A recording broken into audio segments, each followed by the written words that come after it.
Obrigado, Fernanda. Nós vamos começar. Primeiro, bom dia. Obrigado a todos pela participação aqui em nossa videoconferência. Nós vamos começar pelo slide número 2. Bom, mais uma vez, estamos reportando aqui excelentes resultados, com recordes em todas as linhas, e dessa vez já consolidando integralmente as aquisições que fizemos recentemente. No quadro à esquerda, nós vamos apresentar os principais destaques desse trimestre em comparação com o trimestre anterior, do ano anterior. A gente pode observar aqui um crescimento de 76,7% na RRA de software, superando os 482 bilhões de reais. Um crescimento de 72,9% na receita líquida, atingindo 151,8 milhões. E um crescimento de 98,5% no EBITDA, superando os 39 milhões e com margem de 25,7%, ou seja, 3,3 pontos percentuais acima do que foi observado no mesmo período do ano anterior. Esses resultados, eles na verdade confirmam uma mensagem que a gente já havia antecipado no trimestre anterior e a gente reforça agora com os números que a gente está apresentando aqui à direita nesse slide, em que atingimos um novo patamar como empresa, né? A nossa receita anual líquida está em torno dos 600 bilhões de reais e o EBITDA já é superior a 150 milhões de reais.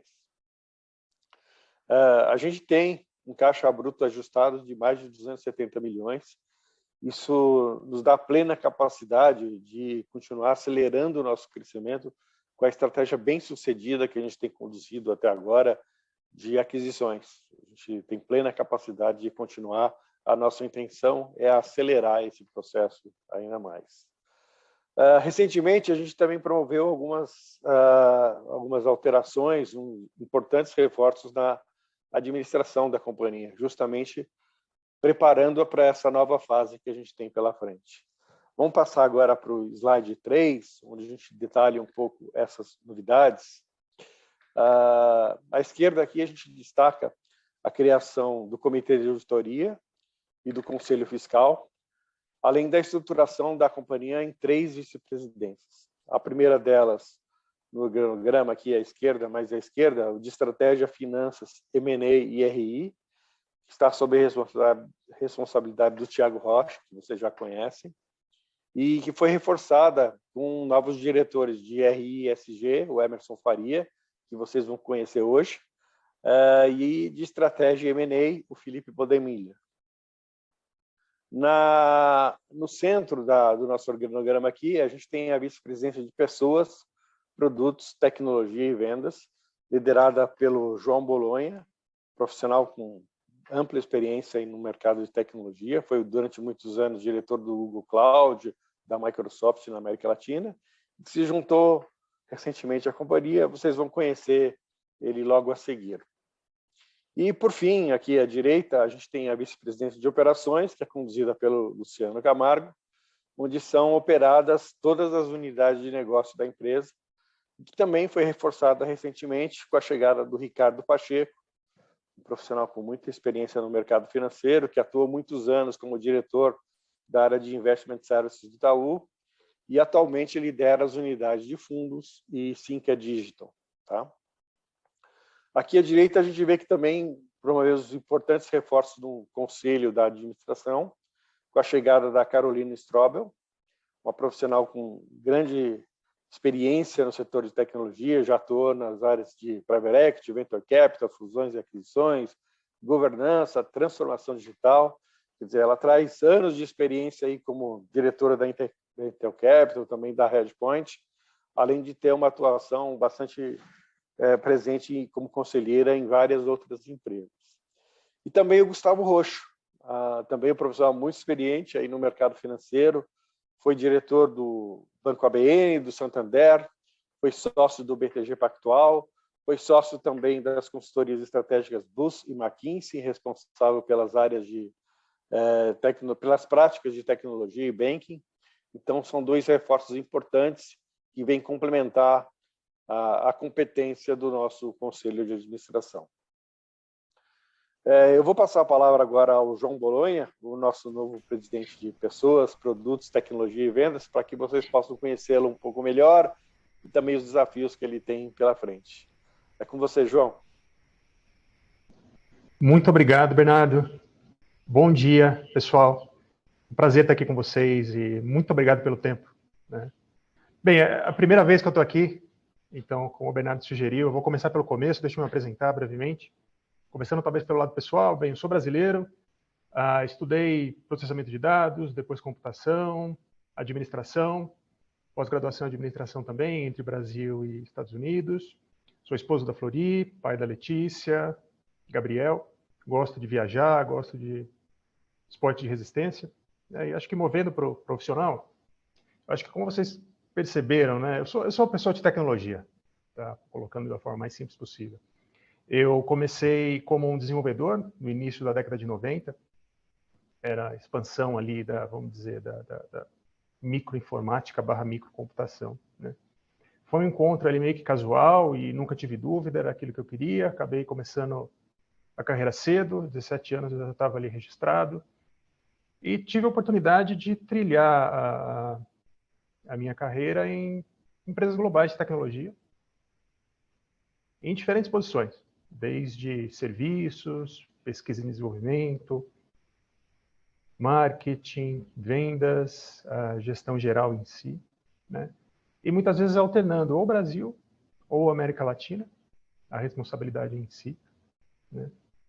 E chegando agora no passado mais recente, né, os últimos 12 anos foram praticamente divididos entre a Microsoft e o Google, onde em ambas a minha missão ali foi o desenho e o começo, crescimento das unidades de cloud computing, né?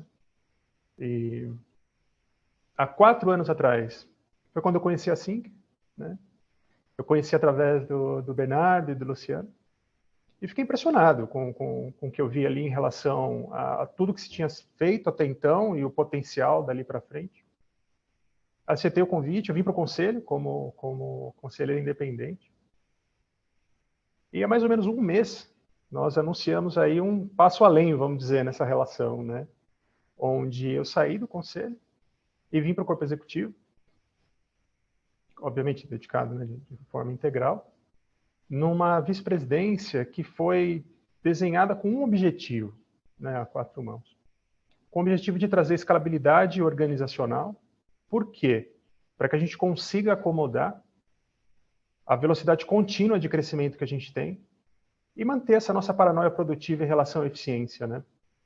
Então, com esse princípio, a gente literalmente juntou ali, vamos dizer, os 3 macroativos fundamentais que a gente entende, né, que são os primeiros, nós como makers, como as pessoas, né, que no final tornam assim que é o que ela é. A gente é uma empresa de conhecimento. E é muito claro que a hora que você tem as pessoas certas, você não produz incrementalmente mais, você produz exponencialmente mais. Um segundo pilar de produtos e soluções, onde a gente materializa esse potencial, e um pilar de clientes, que no final é o que conecta isso tudo, né? E aí, com essas 3 frentes juntas, o nosso objetivo é essa questão da escalabilidade.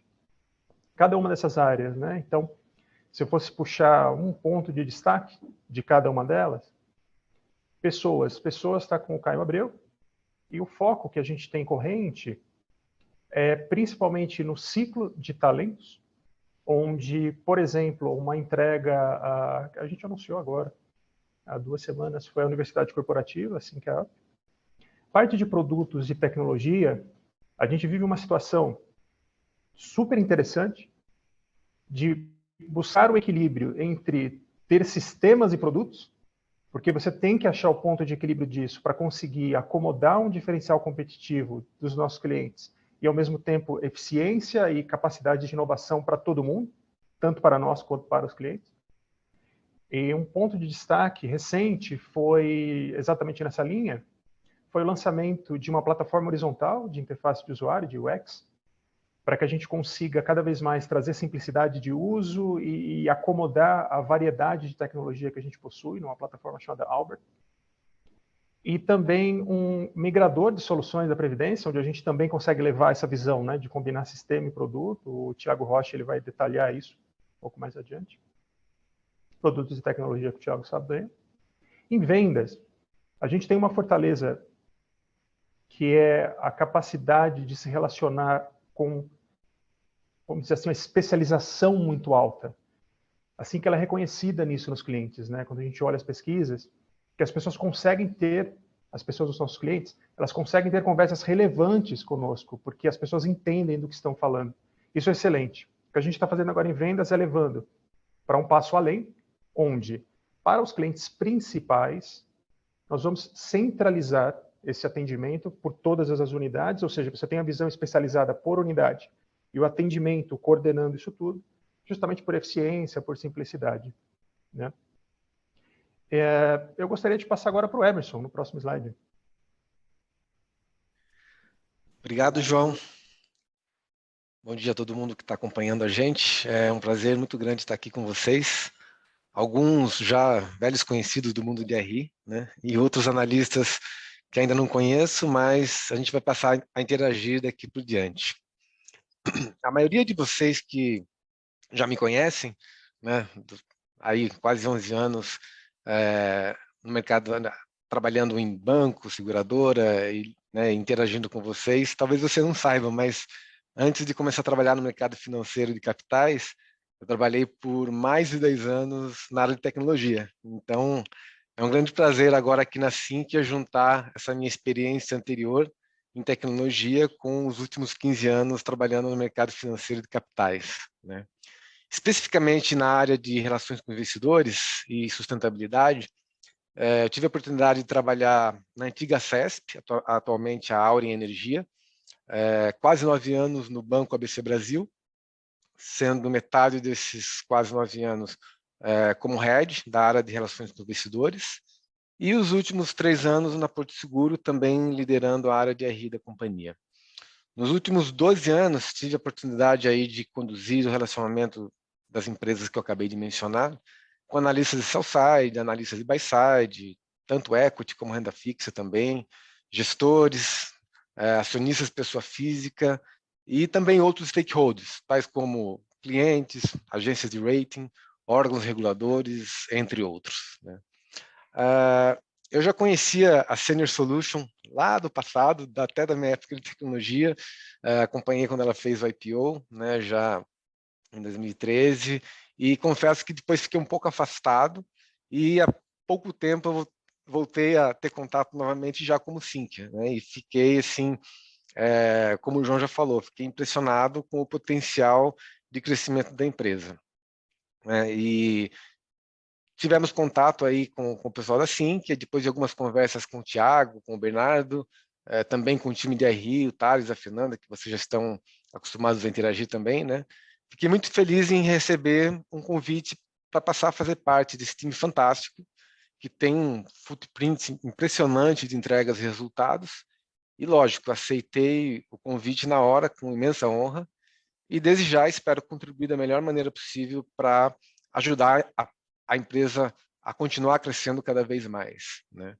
Falando um pouco aqui sobre o meu mandato, na agenda de RI, a ideia é a gente fazer uma revisão agora da narrativa de comunicação da empresa para poder comunicar da melhor maneira possível esse novo momento que a gente está vivendo, né? Para trilhar uma nova fase de crescimento da companhia. Além disso, a gente pretende ampliar a visibilidade da Sinqia no mercado, né? O time de RI já vem fazendo um excelente trabalho e eu espero agregar valor no trabalho já sendo realizado, né? Ampliando essa visão da companhia, atraindo mais investidores alinhados com os valores e com a estratégia da empresa, e também promover mais iniciativas para aumentar a liquidez das ações, que é bom tanto para os acionistas controladores, como também para os minoritários.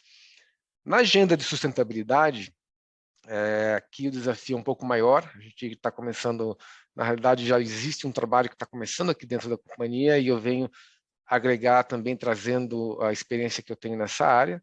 Então a gente já está começando aqui a fazer o mapeamento do estado atual dos fatores ambientais, sociais e de governança da companhia, identificar oportunidades de evolução baseado nesse mapeamento de fatores e, na sequência, começar a executar aí ações de aperfeiçoamento para que a gente possa fechar essas lacunas que serão identificadas, né? E, no final, comunicar isso para vocês, investidores, acionistas, e também para os demais stakeholders da companhia, preparando, né, e publicando o nosso primeiro relatório de sustentabilidade, além de passar a incluir as nossas iniciativas de sustentabilidade, os fatores ambientais, sociais e de governança, nos nossos canais de comunicação que vocês já conhecem, basicamente o website de relações com investidores e também nos releases trimestrais. Bom, esse é um sumário do nosso mandato aqui, agora na área de RI e ESG, né? E aproveito agora para passar a palavra para o Thiago, que vai dar continuidade à nossa teleconferência de resultados do segundo trimestre de 2022. Obrigado, Emerson. Bom dia a todos que estão na linha. Prazer falar com vocês mais uma vez. E eu queria começar a minha sessão na apresentação pelo slide de número 6. E eu vou falar um pouquinho sobre M&A, só que nas divulgações anteriores nós exploramos bastante o aspecto mais transacional do M&A, né, as aquisições que até então eram muito recentes, e nessa divulgação nós vamos explorar mais as integrações e como elas têm atuado como alavancas de crescimento e de lucratividade para a Sinqia. Então, para isso a gente trouxe dois cases, um case de Sinqia Fundos e um de Sinqia Previdências, que vão nos ajudar a contar um pouquinho melhor essa história para vocês. Então, passando para a página 7, para demonstrar que as aquisições têm funcionado como alavancas de crescimento aqui na Sinqia, principalmente por meio da execução do cross-selling, nós trouxemos esse case de Sinqia Fundos. À esquerda a gente pode ver que houve uma evolução no portfólio dessa unidade de negócio ao longo do tempo, né? Essa evolução, na verdade, começou em 2013 com a aquisição da Drive, que nos adicionou um software para controladoria e custódia de fundos. E depois de alguns anos de crescimento orgânico entre 2013 e 2019, em 2020 nós fizemos a aquisição da Frontis, que adicionou um novo software para administração e gestão de fundos, né, com foco aí no controle dos FDICs, dos fundos estruturados. E além disso, naquele mesmo ano, o investimento em P&D que a gente vinha executando viabilizou o lançamento de um novo produto que a gente chama hoje de portal de custódia. Passado mais algum tempo, em 2022, esse ano, início do ano, a aquisição da Lote 45 adicionou mais um software, dessa vez para gestão de fundos, focado no controle do risco do portfólio, né? É uma aquisição ainda muito recente, então a gente não consegue ainda ver os resultados dela nesse case especificamente. E à direita a gente vê o case de cross-selling em si. É um case em um dos nossos principais clientes, um dos 10 maiores clientes da companhia, cujo nome a gente vai manter aqui sob confidencialidade. E o que esse case mostra para a gente? Em 2018, ano da nossa penúltima renovação contratual, um ano aí, um pouco antes da aquisição da Frontis e do lançamento do portal de custódia, a gente vê que na primeira barra, o contrato assinado naquele ano totalizou um valor máximo de 16 milhões de reais para 4 anos de execução. The maximum amount of 16 million in 4 years. No final desse segundo TRI que a gente está reportando hoje, a gente teve a última renovação contratual, já depois da aquisição da Frontis e do lançamento do portal de custódia. E a segunda barra do gráfico mostra que esse contrato recém-assinado totalizou um valor máximo de 36,7 milhões de reais para os próximos 4 anos, né? Isso é mais do que o dobro do contrato que a gente assinou 4 anos atrás. E desse valor total, 23,7 milhões de reais representam o valor dos produtos que a gente já tinha dentro desse cliente, obviamente um valor reajustado ao longo desses últimos 4 anos, e os 13 milhões em laranja representam justamente o valor do cross-selling. E lembrando, esse valor de cross-selling ainda não inclui lote 45, que é muito recente, né? Então são números aqui que compreendem só o licenciamento, o suporte à manutenção, ou seja, eles ainda não estão incluindo as customizações que também estão previstas no contrato e fazem com que o valor seja ainda maior. E qual que é a nossa conclusão com esse case, pessoal? Eu acho que esse é só um exemplo do potencial gigantesco de cross-selling que a gente tem aqui na Sinqia. Só que eu queria lembrar duas coisas muito importantes. Primeiro, esse é um case de cross-selling intra-unidade, é um cliente de fundos comprando mais produtos de fundos. E a gente tem vários outros produtos para vender para esse cliente, né? Esse mesmo cliente poderia ou poderá no futuro comprar mais produtos de fundo agora da Lote 45 e também pode comprar uma série de outras soluções que a gente vende para os mercados de bancos, previdência, consórcio e também Sinqia Digital e também serviços, né? Então, isso aqui é só a pontinha do iceberg de uma série de outras coisas que podem ser vendidas dentro desse cliente. E um segundo ponto importante aqui em discussão é que isso é só um case. É um case entre 700 e tantos clientes que a gente tem oportunidades iguais ou até maiores do que essa para trabalhar.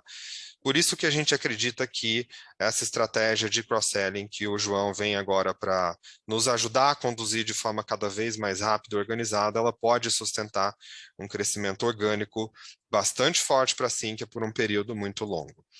E passando para a página seguinte, e demonstrando que as aquisições também têm funcionado aí como alavanca de lucratividade, a gente trouxe o case de Sinqia Previdência, né? À esquerda a gente consegue ver o portfólio de produtos as is, que hoje contém 6 produtos no modelo client-server, desenvolvidos pelas empresas que foram adquiridas pela Sinqia nesses últimos anos. E nesse portfólio as is a gente tem 113 clientes, entidades fechadas de previdência, que estão implantadas e devem migrar de produto nos próximos anos. No centro a gente vê o portfólio to be. Esse é um portfólio que vai ser composto por um único produto, cloud-based, que foi desenvolvido por uma das empresas que a gente adquiriu e vem sendo melhorado pela Sinqia ao longo do tempo, né? E nesse novo produto, a gente, por enquanto, tem 32 clientes que já estavam implantados no momento da aquisição ou já foram migrados desde que a gente comprou essa empresa. E além desses 32, a gente tem aí 16 clientes em fase de migração. À direita, a gente consegue ver um pouquinho de quais foram as nossas entregas nesses últimos períodos, especialmente no último TRI, e um pouco mais sobre as oportunidades que a gente enxerga daqui para frente, né? Falando primeiro das entregas, acho que a nossa primeira entrega foi a definição do portfólio em si, um portfólio que tem um produto muito bom. Esse produto é o melhor produto do mercado hoje, aqui no Brasil, pensando em entidades fechadas de previdência, e a escolha desse produto representa uma melhoria funcional e tecnológica muito relevante para a nossa base de clientes, né? Segunda entrega importante, e o João já tocou nesse ponto também, foi a construção do migrador. Migrador é um software que vai nos ajudar a migrar toda essa base de clientes com uma redução substancial do prazo de migração que a gente pode oferecer para os nossos clientes, também do custo dessa migração, né? Essa redução de prazo e custo ela pode chegar a até 60%. Então, esse migrador é uma peça-chave para que a gente consiga percorrer toda essa curva de uma forma cada vez mais rápida e mais barata. E acho que a terceira entrega relevante foram as 2 migrações que já foram concluídas, né? São 2 clientes, totalizando 18 planos de previdência. A gente teve vários feedbacks positivos desses clientes que já migraram, e para mim o ponto mais importante aqui é dizer que essa estratégia já está testada, já tem clientes migrados que efetivamente estão rodando no novo produto e estão felizes com o novo produto. Agora é só escalar e fazer isso de uma forma cada vez mais rápida e mais barata. E além dessas entregas que já foram feitas, a gente vê também uma série de oportunidades aqui, né? Que oportunidades são essas? Primeiro, o aumento na satisfação do cliente. E por que que isso está acontecendo? Porque o produto to be, ele é um produto muito melhor, ele é um produto mais estável, mais seguro, então os clientes estão felizes e estão motivados a migrar para esse produto. Além disso, a gente enxerga uma oportunidade de ter uma expansão muito relevante do ticket médio, né? Os clientes que já estão em migração estão tendo um aumento de ticket da ordem de 88%. E por que isso está acontecendo? Porque eles estão levando um produto melhor e alguns deles também optando por adicionar nos seus contratos os serviços de BPO. Então, isso traz um aumento relevante de ticket médio. E a terceira oportunidade que a gente enxerga é uma redução de custo muito importante, né? Essa redução de custo que a gente acredita lá na frente, depois de migrar toda a base de clientes, é uma redução que pode chegar a 30% dos custos, ou seja, um impacto de 20 pontos na margem bruta do negócio de previdência. Então, são oportunidades bem relevantes. E a conclusão que a gente tira aqui, pessoal, é a seguinte: eu acho que esse é só um exemplo do potencial de ganho de lucratividade com as integrações que a gente está fazendo aqui na Sinqia, né? A gente enxerga nessa unidade de previdência um caminho muito claro para elevar a margem bruta de aproximadamente 40% hoje para aproximadamente 60% dentro de alguns anos, né? E eu queria também lembrar que eu estou falando de previdência, mas a gente tem outras oportunidades como essas aqui nas áreas de bancos e nas áreas de consórcio, né? Então, por tudo isso, a gente acredita que essa estratégia de aquisições ela pode nos levar a uma nova evolução de margem EBITDA, que hoje está em 25%, e pode ser ainda melhor aí no intervalo de 3 a 5 anos. E passando agora para os resultados em si, eu queria, antes de falar do ARR, reforçar um ponto que o Bernardo trouxe aqui na fala dele. É um trimestre muito bom. Pela primeira vez a gente está consolidando integralmente por 3 meses o resultado de todas as aquisições, e acho que em consequência disso e também do bom resultado orgânico, a gente vem a reportar mais um trimestre cheio de recordes aqui.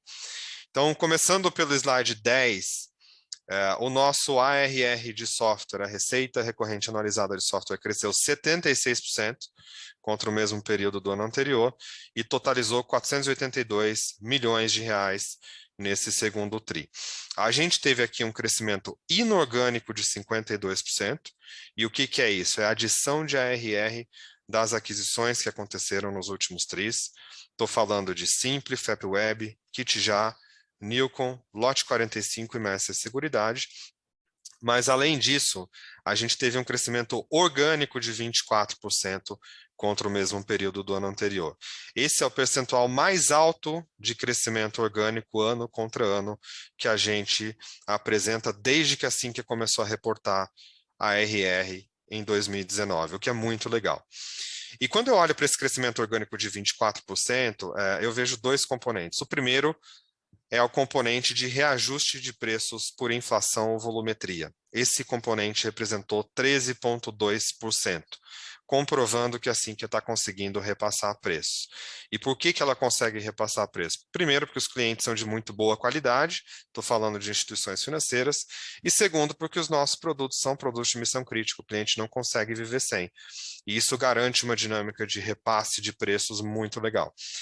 E além do repasse de preço, a gente tem também um segundo componente nessa conta, que são as vendas líquidas de perdas. O valor das vendas líquidas de perdas foi de 11,2%, demonstrando que a gente continua com uma dinâmica comercial aqui muito positiva, especialmente nas áreas de bancos, fundos e previdência. Passando para a página seguinte, nós registramos aí um novo recorde de receita líquida e de receita recorrente.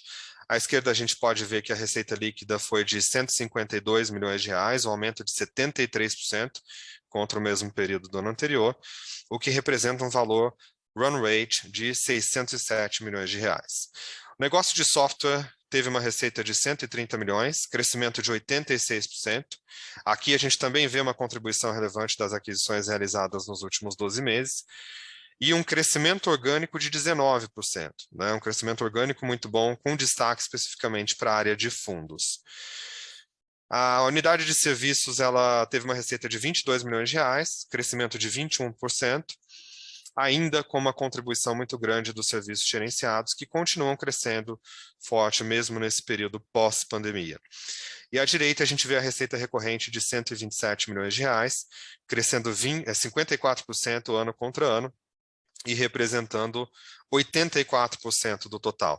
Aqui a gente vê uma redução no percentual de 10 pontos, e isso está acontecendo principalmente pela consolidação do resultado das últimas aquisições, né? Vale lembrar que a Nilcon trouxe um volume alto de receita variável, porque ela tem vários clientes em implantação, e no momento que esses clientes foram implantados, essa receita variável vai ser convertida em nova receita recorrente, portanto, a gente está feliz com isso. Passando para a página seguinte, nós conseguimos sustentar o crescimento orgânico da Sinqia em um patamar muito alto, né? Esse é um slide que mostra um pouquinho como essa dinâmica de crescimento orgânico está mudando. À esquerda, a gente vê o resultado da Sinqia com as empresas que foram adquiridas há mais de 5 trimestres, né? A nossa receita líquida orgânica foi de 91 milhões de reais nesse segundo TRI, 76 milhões de reais no mesmo período do ano passado, o que implica em um crescimento de 20%.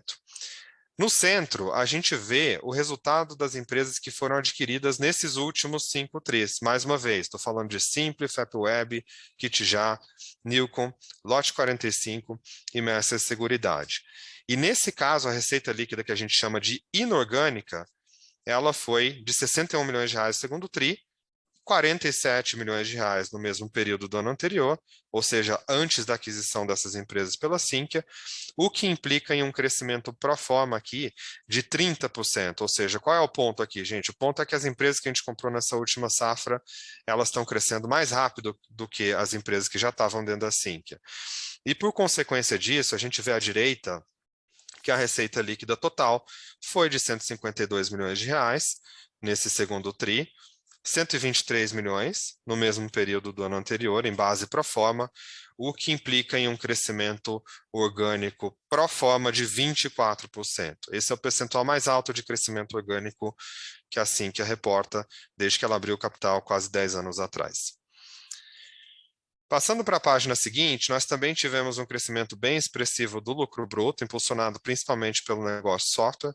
Então, a gente vê à esquerda que o lucro bruto total foi de 63 milhões de reais, um aumento de 69%, e a margem bruta foi de 42%, uma pequena redução aí de 1 ponto percentual. No centro, a gente vê o lucro bruto de software de 60 milhões de reais, crescendo 80% ano contra ano, também impactado pela consolidação das aquisições, com uma margem bruta de 46%, uma pequena redução de 2 pontos percentuais, que tem um pouco a ver com a consolidação também dessas empresas e um pouco a ver com o crescimento do quadro de colaboradores para que a gente consiga dar vazão a todas essas implantações e ao crescimento que a gente prevê para os próximos períodos. E à direita, a gente vê o lucro bruto de serviços, que foi de 3,8 milhões, uma redução de 12% ano contra ano, com uma margem de 17%, redução de 6 pontos percentuais, e o que a gente vê aqui como um fenômeno localizado na linha de serviços é um aumento da competição tanto pelos clientes quanto pelos profissionais, mas eu tenho uma boa notícia. A boa notícia é que no final do segundo trimestre a gente já sentiu uma mudança nessa competição por profissionais. Acho que todas as semanas vocês podem ver notícias aí nos jornais de empresas que estão desligando pessoas ou parando de contratar ou reduzindo o ritmo de contratação, e a consequência disso é que a gente já começa a sentir aqui na Sinqia uma leve redução no ritmo de turnover, o que é uma ótima notícia para o negócio de serviços e também para o de software. Passando para a página seguinte, nós conseguimos manter aí um controle bastante eficiente das despesas que estão sendo diluídas pelo processo de crescimento.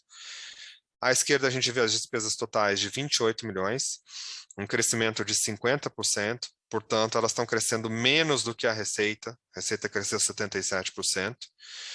No centro a gente vê as despesas gerais e administrativas de 21 milhões de reais, aumento de 40% ano contra ano, e elas estão representando 14% da receita líquida, uma redução aqui de 3 pontos percentuais.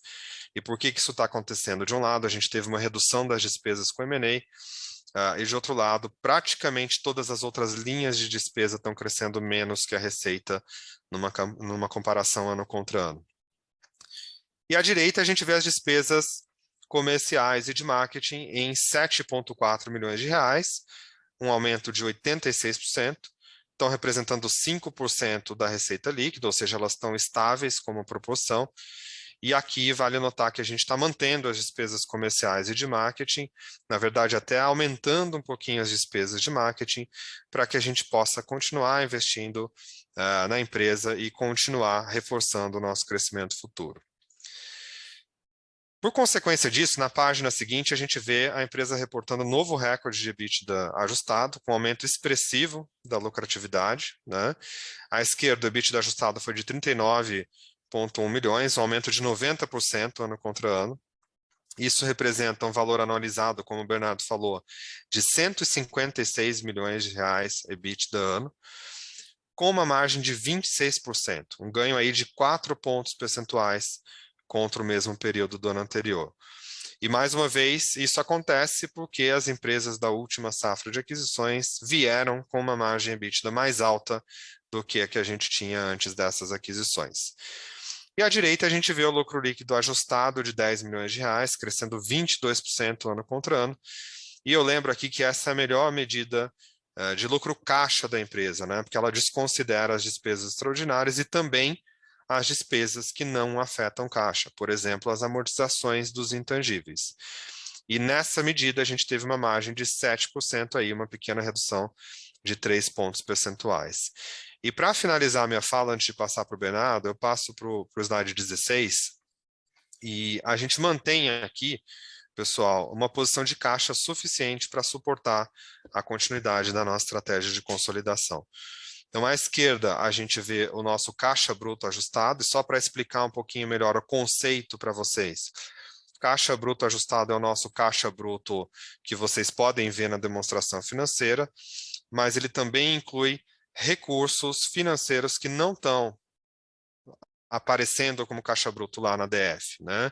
Que recursos são esses? São as aplicações financeiras que a gente tem no ativo não circulante e também o valor que a gente tem em ações em tesouraria. Então, dito isso, o nosso caixa bruto ajustado ele foi de 174 milhões de reais no segundo TRI, uma redução de 23 milhões versus o primeiro TRI, que tem a ver também com os desembolsos feitos em consequência das aquisições e também recompras de ações, mas a gente anunciou depois do fechamento do segundo TRI o levantamento de mais 100 milhões de reais da nossa última emissão de debêntures, ou seja, numa visão mais atualizada aqui, o nosso caixa bruto ajustado está em 274 milhões de reais, aumentando 77 milhões contra o primeiro TRI, né? Considerando que a gente precisa de um caixa mínimo de mais ou menos 70 milhões de reais para tocar o negócio, a gente teria aproximadamente 200 milhões de reais disponíveis para M&A e para Corporate Venture Capital, nosso CVC. E à direita, a gente pode ver a dívida líquida ajustada, que é basicamente a nossa dívida líquida menos o caixa ajustado, que eu já expliquei. E essa dívida líquida ajustada ela foi de 174 milhões de reais, pequeno aumento de 10 milhões de reais, e hoje ela representa 1,1 vezes o EBITDA run rate da empresa, o EBITDA do segundo TRI anualizado. Ou seja, se a gente efetivamente vier a investir esses 200 milhões de reais, o nosso indicador aumentaria para 2,4 vezes dívida líquida EBITDA, ainda inferior ao covenant de 3 vezes que a gente tem para o final de 2022. Isso significa que a gente continua tendo caixa para suportar a nossa estratégia de consolidação. Mas é importante dizer que, devido às condições aí de mercado, a gente vai usar isso de uma forma muito cuidadosa, muito seletiva. Não tem pressa para usar, a gente vai usar de uma forma inteligente, não necessariamente de uma forma rápida. E dito isso, eu queria devolver a palavra para o Bernardo fazer as considerações finais antes da gente abrir o Q&A. Bernardo. Obrigado, Thiago. Eu queria passar aqui para o slide 17, onde a gente vai fazer um encerramento aqui. E, para finalizar, eu gostaria de reforçar uma mensagem que a gente, mais uma vez, está entregando excelentes resultados, que só confirmam nossa consistência, nossa resiliência e a nossa capacidade de execução, né?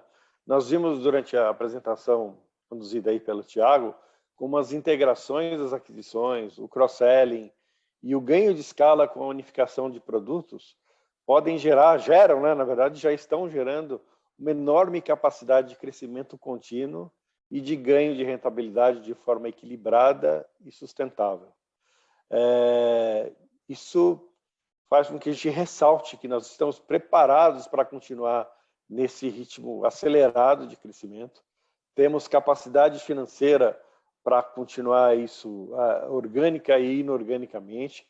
Temos tecnologia, temos um mercado que é grande e está em expansão, e estamos provendo grandes reforços, né, na nossa equipe e na gestão da companhia. Com tudo isso, a gente está muito certo que fizemos um caminho brilhante até agora, mas o futuro é ainda mais promissor. Eu agradeço mais uma vez a participação de todos. Em seguida, nós vamos passar para a sessão de perguntas e respostas. Obrigado. Iniciaremos agora a sessão de perguntas e respostas. Informamos que os participantes que desejarem fazer perguntas utilizem a forma de Q&A ou levantem a mão conforme indicado. Por favor, aguardem enquanto coletamos as perguntas. A primeira pergunta vem do André Salles, do UBS. André, pode prosseguir.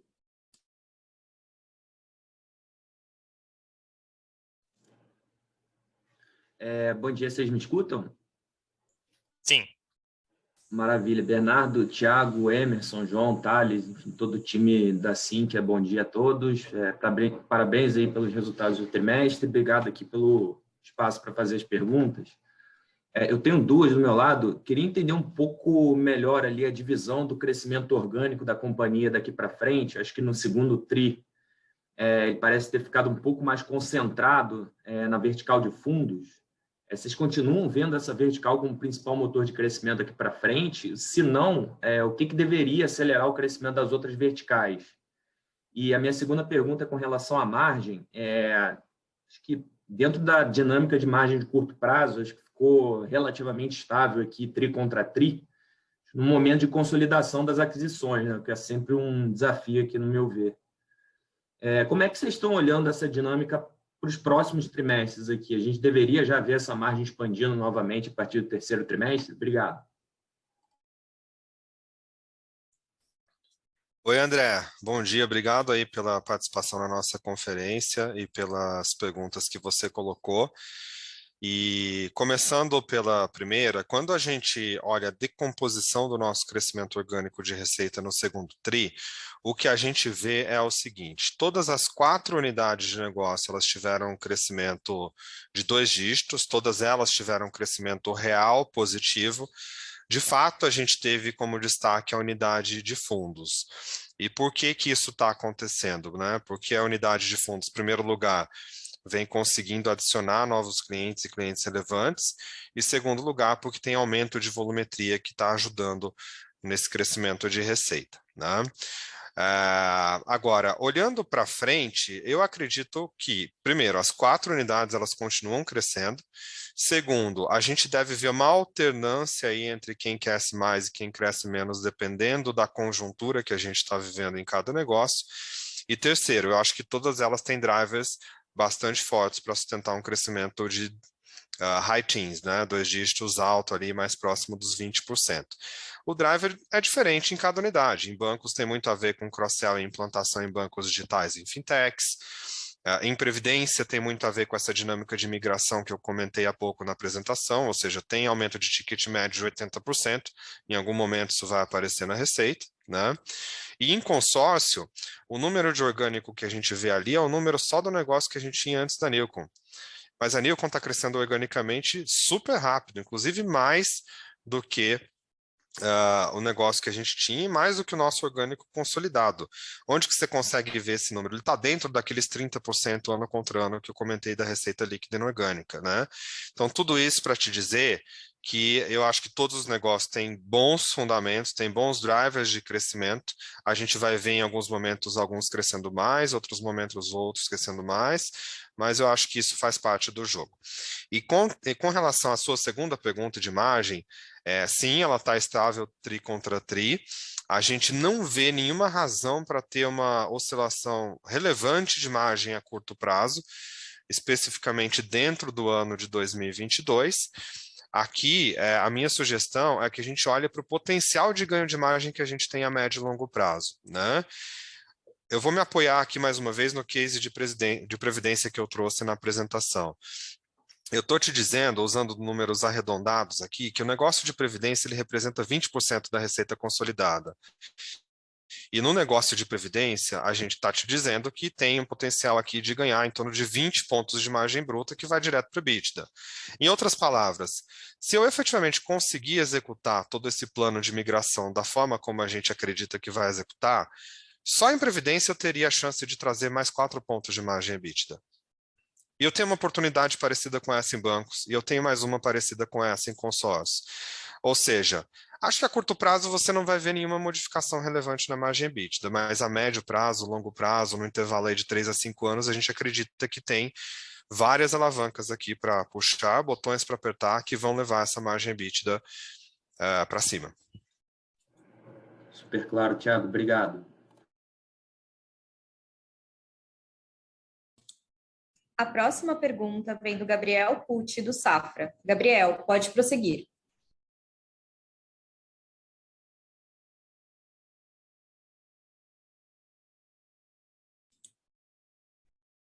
Gabriel.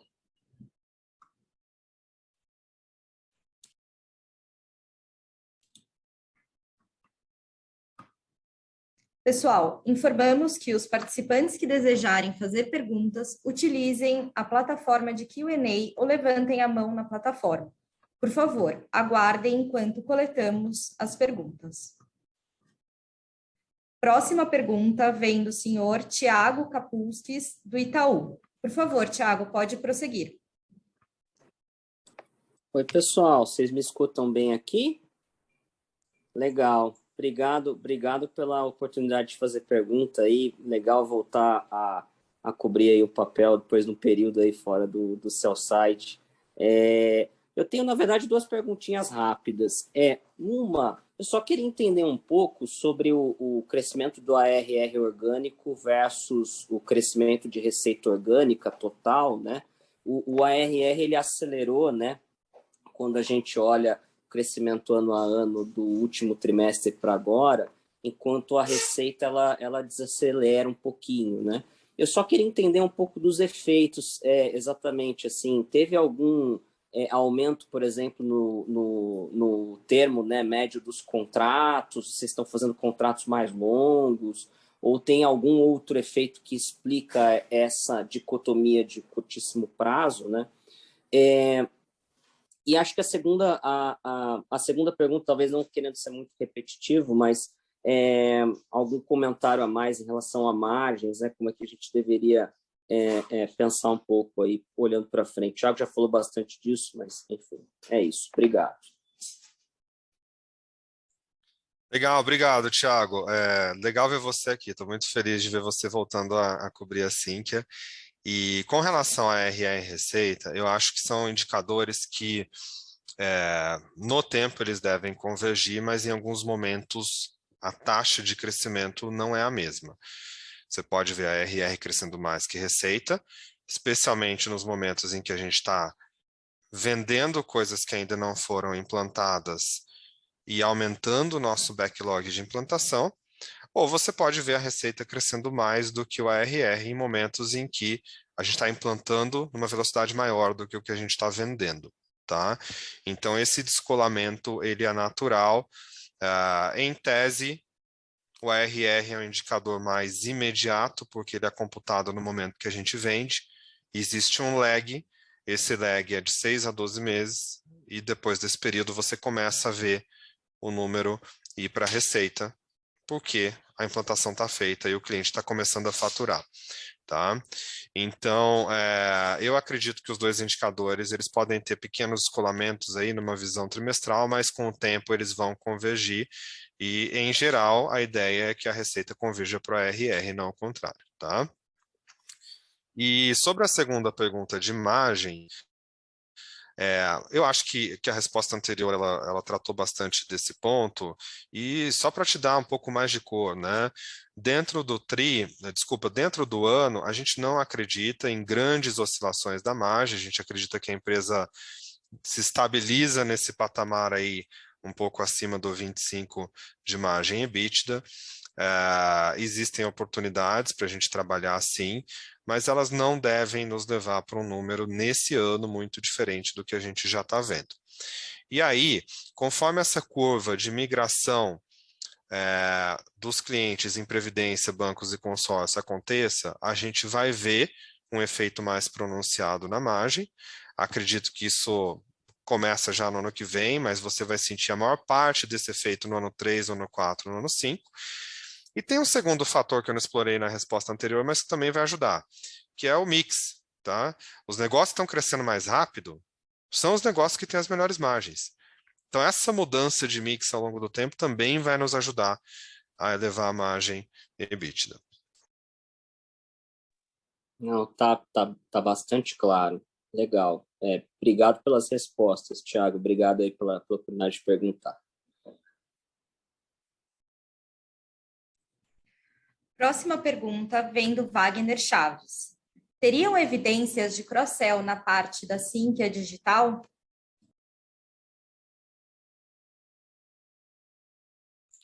Oi, Wagner, bom dia. Obrigado pela participação e pela pergunta. Sim, a gente tem várias evidências, tá?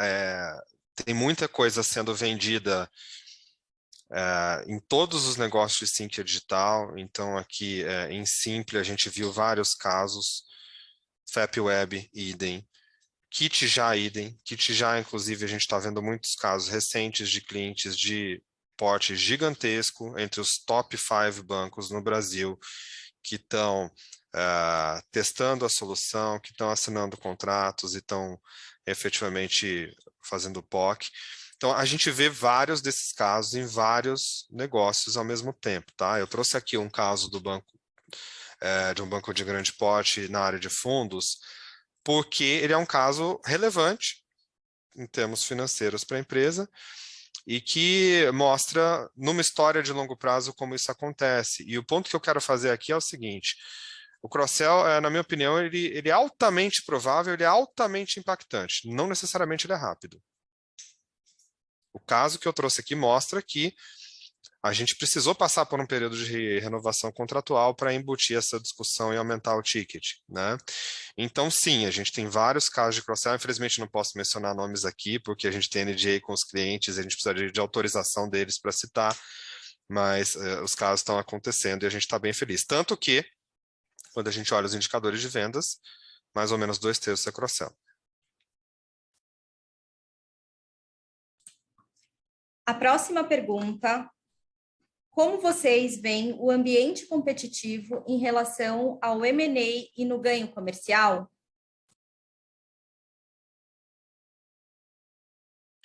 Obrigado pela pergunta. Eu acho que o ambiente competitivo ele está relativamente estável. A gente, no caso do M&A, nunca teve uma competição relevante por aquisições, né? Durante muitos e muitos anos, a Sinqia foi a única empresa consolidadora desse mercado. Apesar da gente ter notícias de outras empresas que gostariam de fazer aquisições nessa área, do ponto de vista prático, tudo que a gente tem de conversa em andamento não está esbarrando na questão competição. Tá? Então, eu não vejo uma mudança relevante no ambiente competitivo por M&A. Não quero dizer que vai ser assim para sempre, mas pelo menos por enquanto, quando eu penso nas últimas aquisições que a gente fez e quando eu penso nas aquisições que a gente está pensando em fazer e está conversando nesse momento, eu não vejo competição como um problema. E no quesito comercial, acho que a minha resposta é bem parecida, né? As empresas que competem com a Sinqia hoje estão aí há muito tempo. Muitas delas estão aí antes da Sinqia. Então, eu acho que a Sinqia compete com elas e não o contrário. Claro que eu estou brincando, porque a competição é mão dupla, mas são as mesmas empresas, são os mesmos produtos. A gente não vê grandes novidades, né? Às vezes a gente vê roupagens diferentes, mas o que está por dentro é a mesma coisa que existe há 10, 15, 20 anos.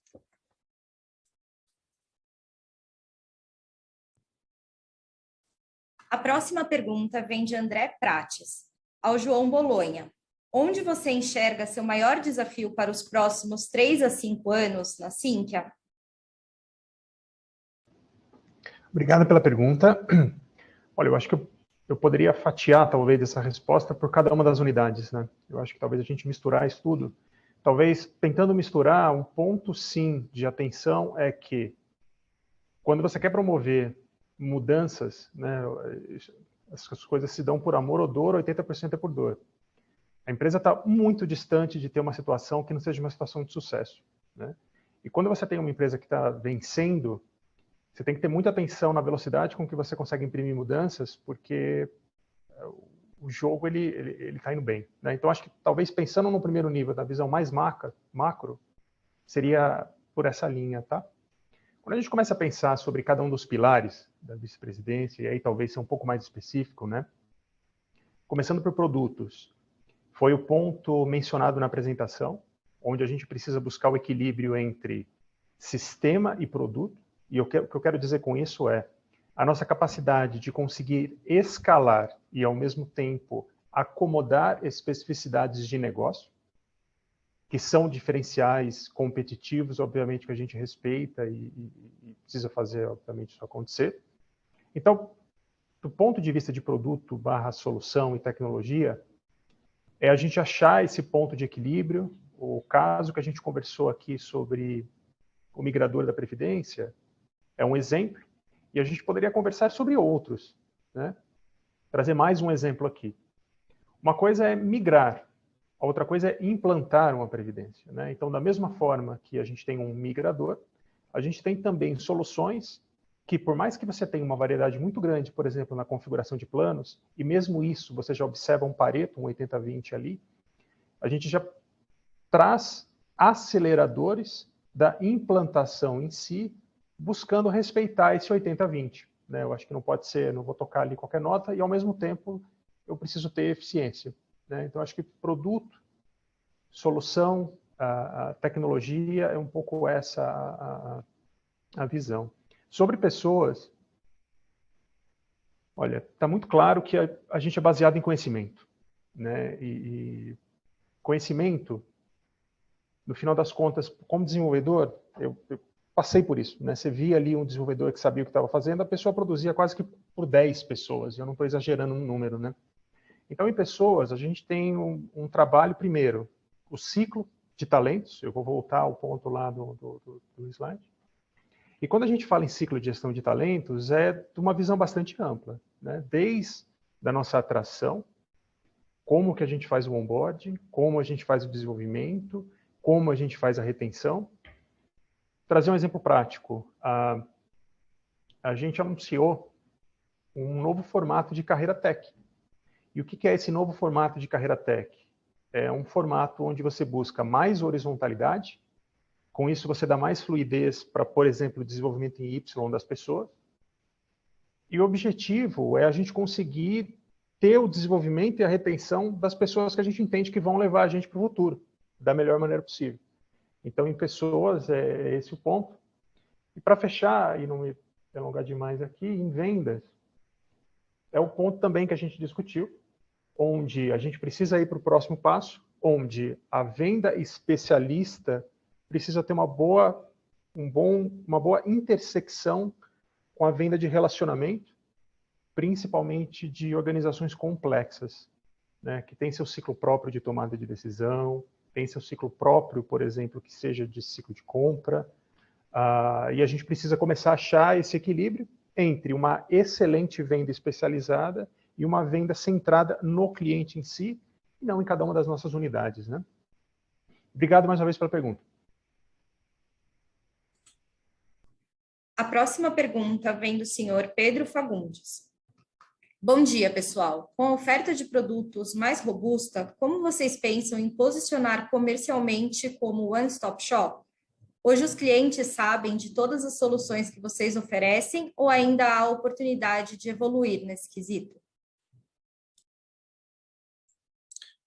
Pedro, obrigado pela pergunta. Acho que eu vou convocar o João mais uma vez aqui para responder pelo comercial e vendas. Por favor, João. A gente tem um trabalho em andamento, onde quando você observa a satisfação, e a satisfação tem várias formas de medir, né? A gente tem horas que você tem um framework como NPS, horas você tem CSAT e assim por diante. Quando a gente observa a satisfação, mas como se fosse no nível operacional / tático, ele é bastante crescente. Quando a gente sobe e vai lá para o alto do tomador de decisão típico do que seria esse one-stop shop, que está olhando todas as BUs, as unidades, cada uma das nossas verticais, ali é um trabalho foco nosso. E por que isso? Porque eu preciso ter maior proximidade desse tomador de decisão de organizações complexas que, de fato, trabalham com uma riqueza que vai desde, por exemplo, a nossa unidade de bancos, investimentos, digital, consórcio ou fundo, né? Então, com essa organização que a gente está buscando, fazendo também um Pareto, tá? Onde você começa, por exemplo, com 15 clientes e tem ali uma concentração razoável desse Pareto, que seria essa venda complexa, e passar a governar essa relação. Então, eu preciso ter protagonismo nisso. Eu preciso ter que seja, por exemplo, uma cadência trimestral, onde eu consigo prestar contas de forma integrada de todas as unidades em si. Então, tendo a governança integrada, a gente consegue, de certa forma, administrar a riqueza do quebra-cabeças, porque você tem ali os vários pedaços e você vai colocando no tabuleiro conforme aquilo ali faz sentido, mas você tem também a perspectiva do cliente para conosco, e aí eu estou assumindo aqui um cliente de pote, né, para ter, de fato, o apelo em relação ao one-stop shop, seja do ponto de vista funcional ou do ponto de vista não funcional. E aí a gente precisa governar essa relação, né? Então, eu acho que esse é o principal ponto. A gente precisa governar a relação a partir do ponto de vista do cliente e conseguir encaixar as peças do nosso quebra-cabeça de uma forma organizada, coesa, com ponto único de contato do ponto de vista do cliente para conosco. Obrigado pela pergunta, mais uma vez.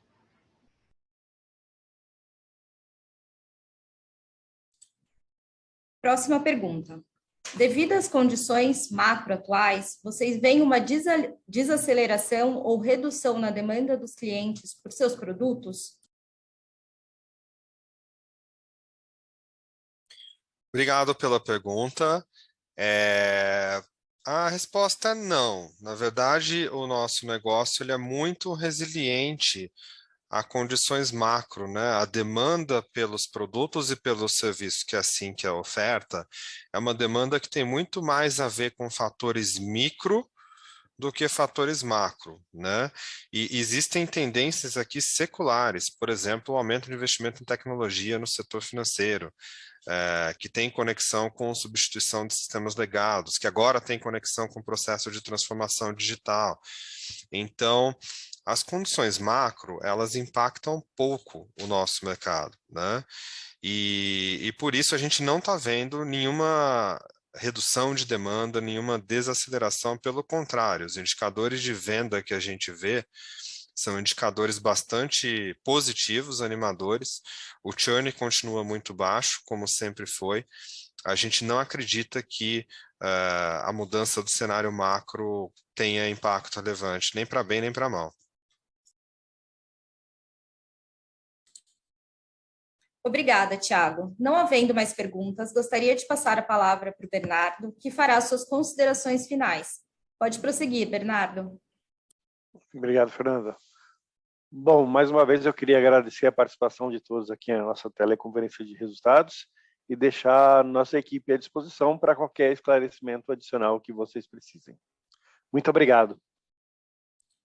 Obrigada. O webinar de resultados do segundo trimestre de 2022 da Sinqia está encerrado.